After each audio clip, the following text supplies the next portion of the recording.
Good day and welcome back to the channel Understanding Systemic Police Corruption. My name is Samuel Clark, also known as the Old Man. And today's episode is false positive. And the discussion will be about false positive field drug test. And before I get started, I'd like for you to consider subscribing, liking, and sharing, because the information that will be presented here, you will not be able to find nearly any place else. So, let's get started.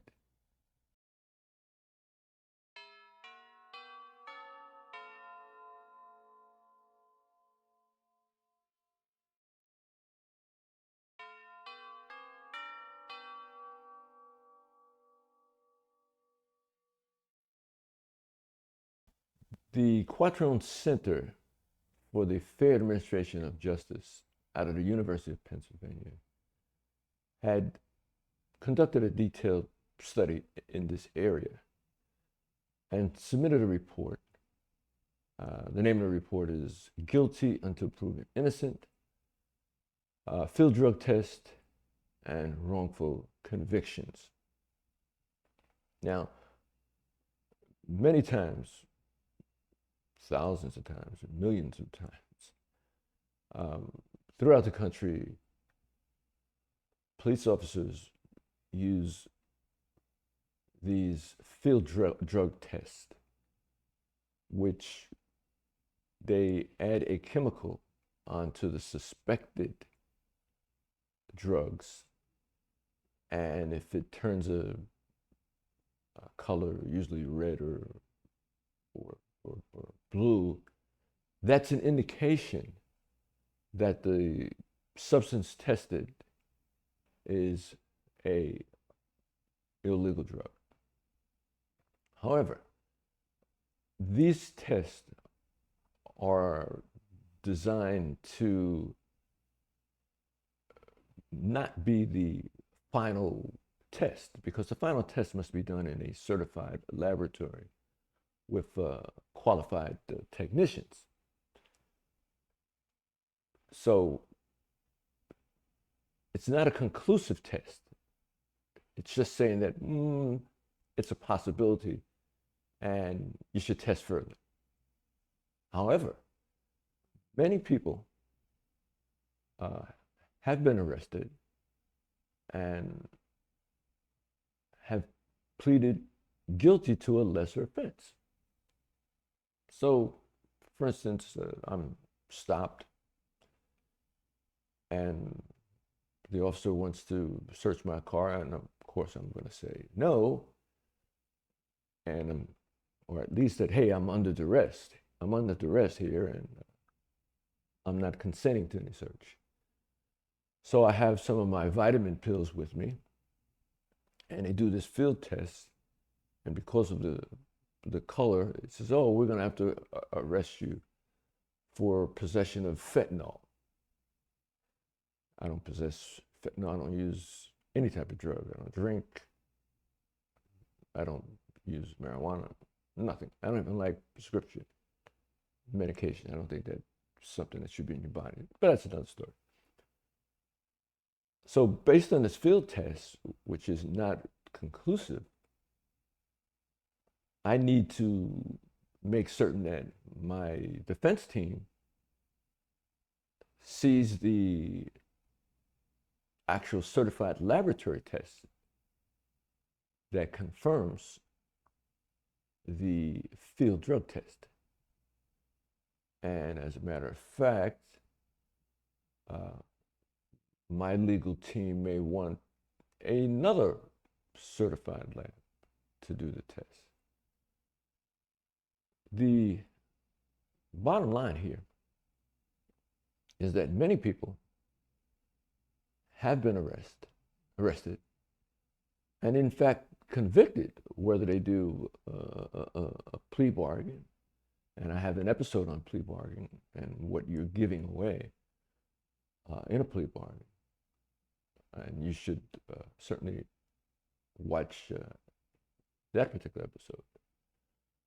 But this study indicates that false convictions through this drug test is the largest means of false convictions.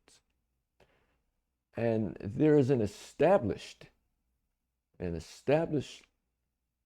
record here about these tests not being conclusive and resulting in a significant number of false positives. Yet, police departments and prosecutors in general have continued to rely on these tests many times, making convictions and accepting plea deals without a conclusive positive test from a certified laboratory. This has continued. Fortunately for this organization and the University of Pennsylvania, fortunately they have done this in-depth research and published their reports. And anybody that can do research that can help prevent people from being victims is a good thing.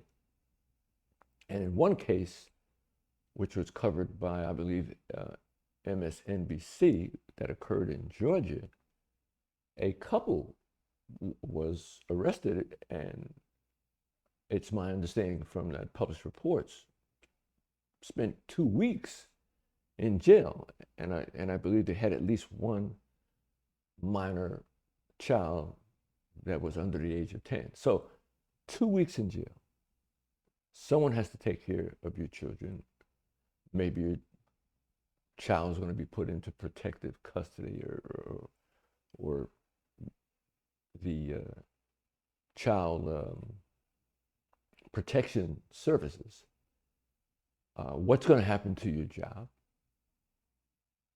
You've been arrested for possession of drugs, so now you might lose your job. A lot of negative things can happen that shouldn't happen, and law enforcement, knowing the inaccuracies involved in these tests, should be at the forefront of doing things differently. The organization involved in the study has made some recommendation, and one is that you give a summons until you can find that this is positive through a certified laboratory. You don't arrest them, you give them a summons to appear. And I think it's a good idea. And the police will come up with a number of excuses that, gee whiz, we're backlogged with laboratory tests. Well, then stop arresting people for that, if that's the case. Then you need more technicians, you need more certified laboratories, because too many people are victimized here. Also, they recommend that if a person makes a plea deal prior to a certified lab determining that this is actual drugs here, that they can withdraw that plea when the lab says, okay, no, this is a mistake. This is not fentanyl, this is not cocaine. They can withdraw that plea.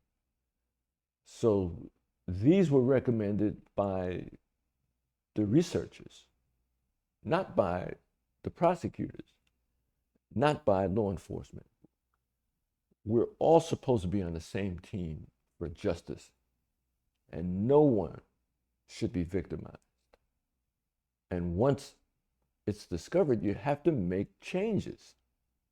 to prevent this from continuing on.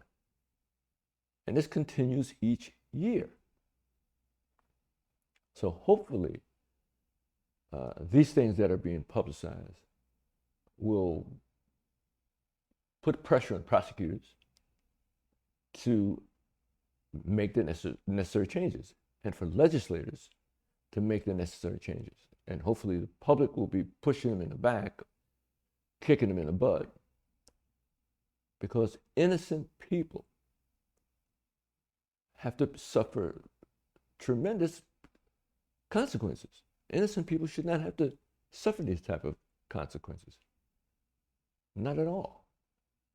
And with the combination of arrest quotas that many departments have, pressuring officers to meet these numbers, and citizens not completely knowing their rights and choices, it's a complete mess that should not be. So that's it for today's episode, and you can do your own research. But like, share, subscribe to this channel, and you can help support this information by purchasing my ebook, Understanding Systemic Police Corruption. It's going to set you back $3.99 plus tax. It's worthwhile information. It supports the work that I'm doing. And you can go to uspc.info, uspc.info, for the links to Understanding Systemic Police Corruption. I thank you so very much for taking the time to, out of your busy schedule, to watch this episode and share it with your friends and family. And under the circumstances of all that's going on with law enforcement, good luck and stay safe.